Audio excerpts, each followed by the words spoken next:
بەڕێز سەرۆکی پەرلەمان شادی نەوزاد وەهاب. سەرەتا لە خاڵێکی راپۆرتەکەی بەڕێزان ئەندامانی لیژنەوە دەست پێ یەکەم. من تێبینیەکەم هەیە ئاوی ژێرزەوی تەنیا سەرچاوەیەک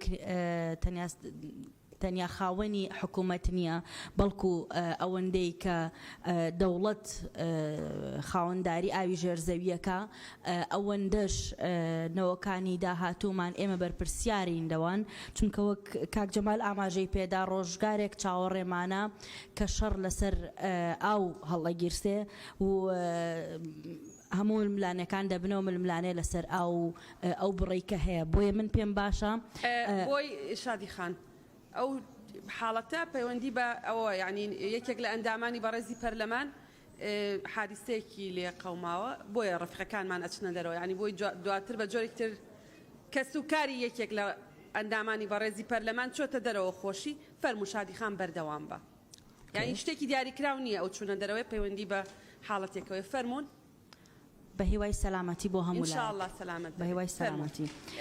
ئەوە تێبینی یەکە من بوو. پرسیارەکانم بۆ بەڕێزان لە میوانانمان لە وەزارەت